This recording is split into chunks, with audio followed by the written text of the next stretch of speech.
Hey, salut Internet! Aujourd'hui, on parle d'un sujet très glauque. Un couple très connu canadien, tueur en série, Paul Bernardo et Karla Homolka, qui ont semé la terreur dans les fins des années 80 et début 90. Donc, on va parler de ce couple nommé Ken et Barbie du crime.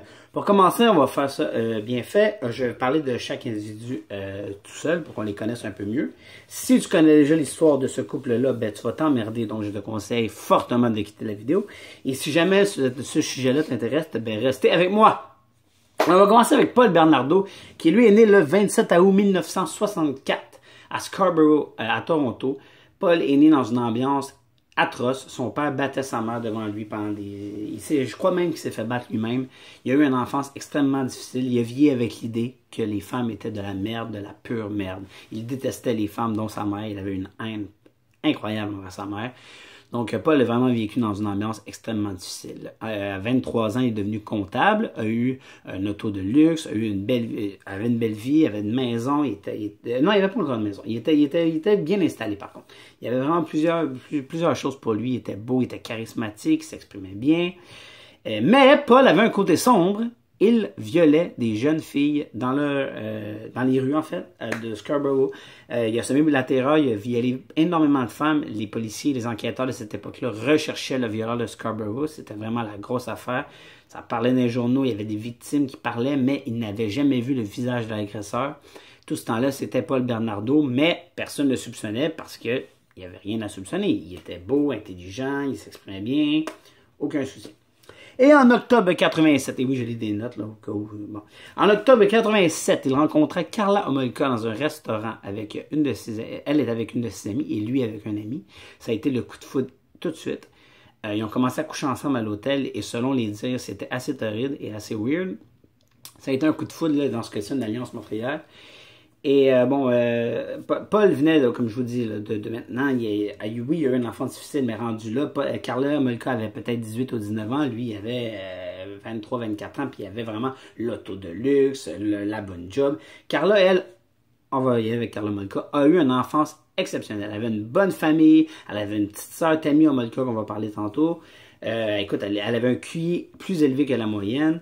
Elle était bien éduquée, elle était belle. Elle avait tout pour elle aussi. Cependant, Karla Homolka, quand elle a rencontré Paul Bernardo, ça a été un coup de foudre malsain. Par contre, Paul s'en va s'installer chez la famille Homolka. Ils sortent ensemble assez rapidement, hein, ils se marient, bon, bref, on va en parler tantôt. Ça a été un coup de foudre incroyable. Et là, tout ce temps-là, les viols à Scarborough, leur relation évolue et les viols à Scarborough continuent. Donc, Karla n'est pas au courant à ce moment-là. Donc, Paul Bernardo continue de violer des jeunes filles à Toronto sans que Karla le sache. Et un jour, les enquêteurs vont chez Paul et décident de l'enquêter parce qu'il avait diffusé un portrait robot qui ressemblait énormément à Paul. Et là, tous ses amis disaient « Bah, Paul, ça te ressemble, nanana. » Tout le monde riait avec ça. Bon, fait que la police s'est intéressée un peu à Paul, l'a emmené au poste de police, l'a interrogé. Après ça, suite à ça, il a été... Il a été libéré tout de suite parce qu'il était beau, il était charmant, il était comptable, il y avait tout pour lui, donc ils l'ont laissé partir. Donc une fois qu'il est parti, il a trompé un peu les policiers, est rendu chez lui, a avoué à Karla qu'il avait été interrogé. Karla n'a pas pu réagir que ça. En général, quand, mettons exemple, moi je dirais à ma copine que j'ai été interviewé parce que je suis suspect dans une affaire de viol, elle pourrait réagir, mais bon, elle s'en foutait. Leur relation continue à évoluer et là, Paul, à un moment donné, lui, il adorait les femmes vierges. Et Tammy Homolka, qui était la petite sœur de Karla, là, on parle de les trois vivaient ensemble chez les parents de Karla. Paul commençait à s'intéresser à Tammy Homolka. Et un jour, Paul et Karla commençaient à faire des pratiques sexuelles de plus en plus intenses. Et là, Karla les menottes, tout ça.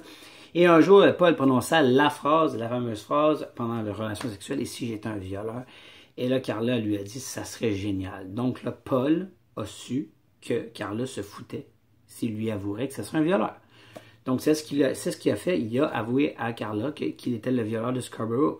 Et il s'en foutait totalement. Il continuait à avoir des relations sexuelles intenses. Et un jour, il commençait à s'intéresser à la petite sœur de Karla, qui est Tammy Homolka, qui avait à 15 ans à l'époque. Et elle était vierge. Donc, Paul disait à Karla que si elle l'aimait, ben, elle allait lui donner sa sœur.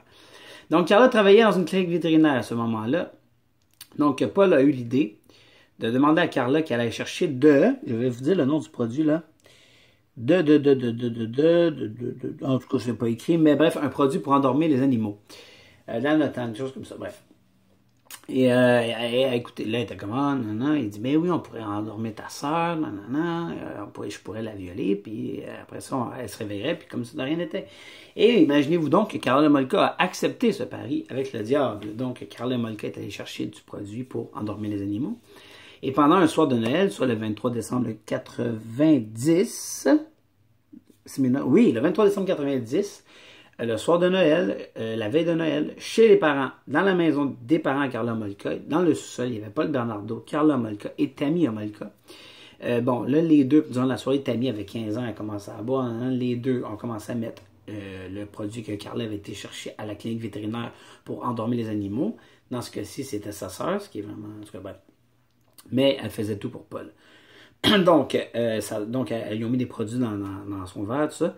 Là, Tammy commençait à être désir. On est tombé endormi. Paul la viola avec Carla Molka, filmait ça sur caméra. On va en reparler tantôt. Et vraiment, donc là, il la viole, il la dévierge, tout ça. Mais à un moment donné, Tammy commence à mal filer et vomit. Et est couchée sur le dos. Et elle vomit, parce que bon, elle a pris trop d'alcool mélangé avec ce produit-là.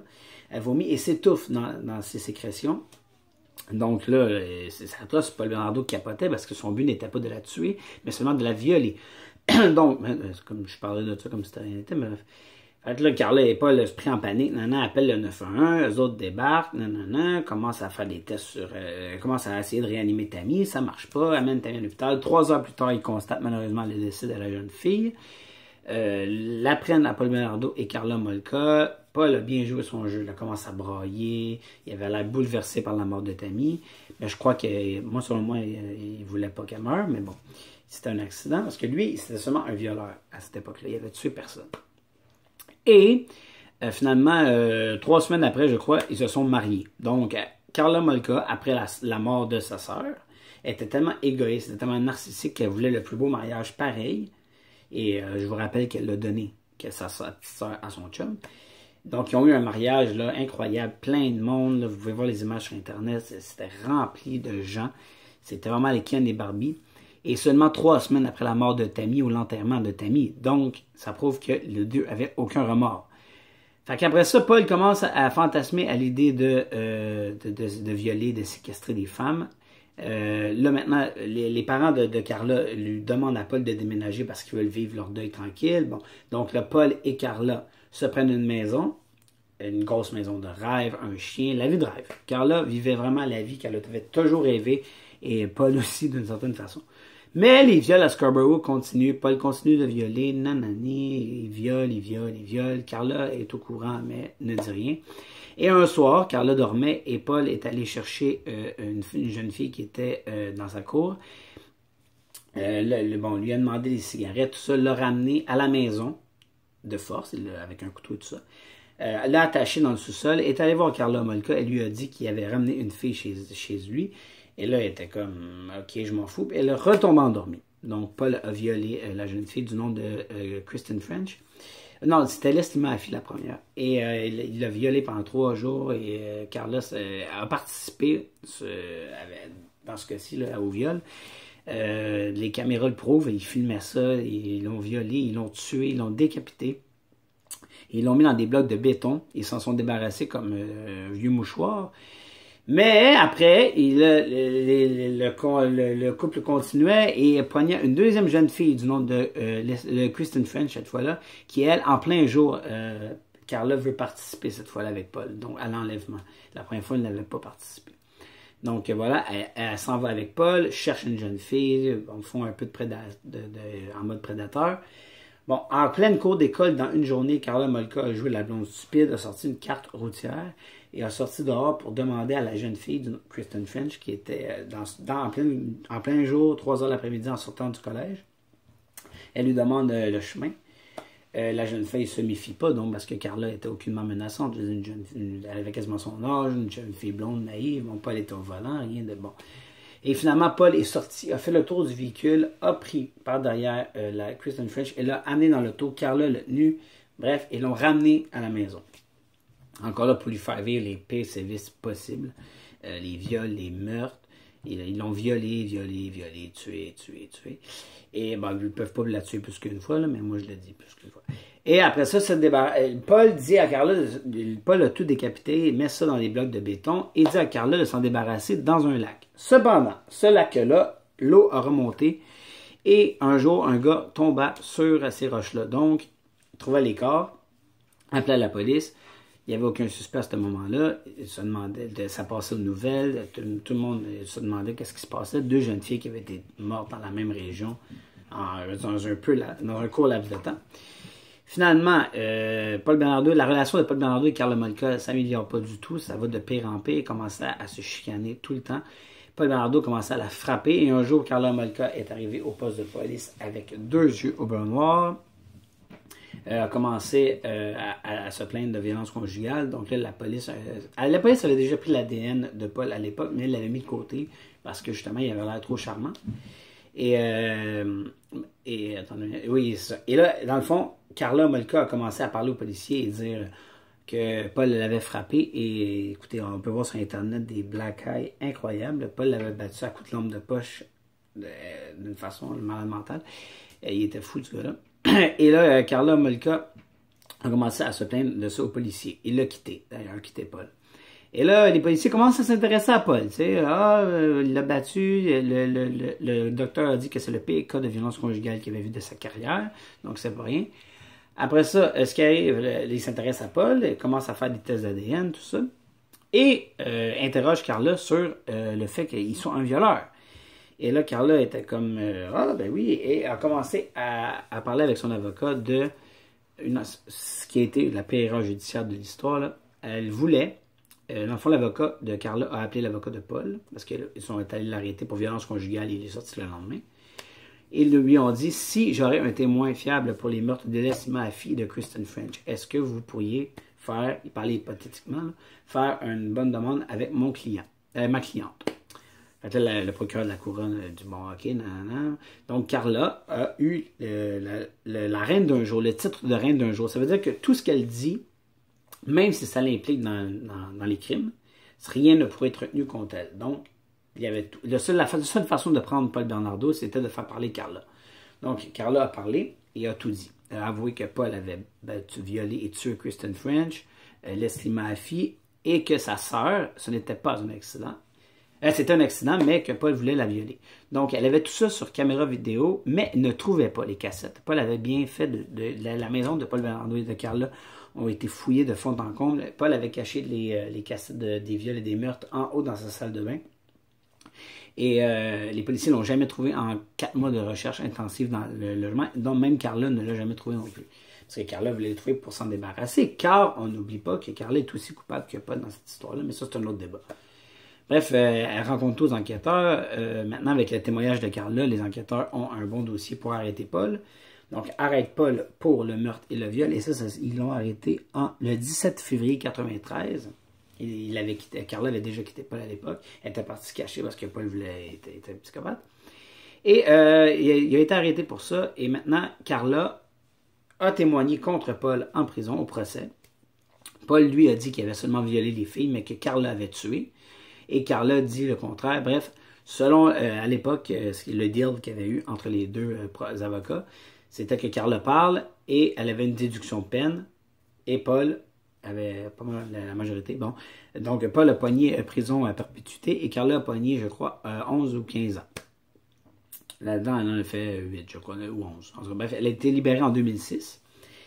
Et non, ça a été une erreur judiciaire selon moi parce que Carla Molka est aussi coupable parce que par la suite, ils ont vu dans les vidéos, quand ils ont trouvé les cassettes, que Carla Molka participait volontairement au viol et au meurtre des 2 jeunes femmes. Donc, mais il était trop tard. Le deal avait été fait, le procès avait été fait. Donc, je crois que c'est une énorme erreur judiciaire. Plusieurs personnes parlent de ça, mais elle est libérée depuis 2006. Elle est sous le nom de Léane Bordelais. Et elle a maintenant 3 enfants. Elle est mariée avec un autre homme et ne fait aucune récidive. Elle est au Québec. Je pense qu'elle est même à Châteauguay. Et Paul Bernardo, moisi en prison et est encore là-bas à l'âge de 53 ans présentement.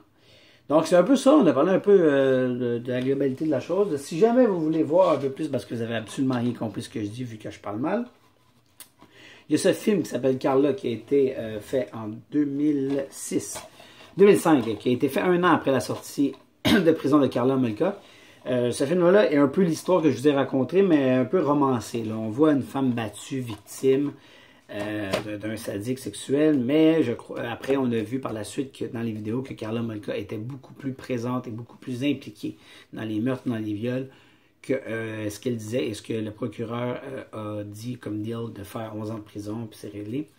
Donc, plusieurs personnes ont été choquées de ça, sont toujours choquées. La maison de Paul Bernardo et de Karla Homolka, à cette époque-là, a été détruite en l'honneur des victimes. Et non, donc, je vous conseille ce film-là, mais sans oublier que ça a été romancé pour le cinéma. Donc, il y a beaucoup de choses qui ont été enlevées et supprimées. Donc, c'est tout. On a fait pas mal le tour du sujet. Donc, si jamais vous avez des questions ou des commentaires, en fait, positifs ou négatifs, écrivez-les en bas. C'est toujours constructif. Mettez un pouce bleu, partagez. Et on se revoit la prochaine fois pour une autre histoire de meurtre ou un autre sujet. Salut!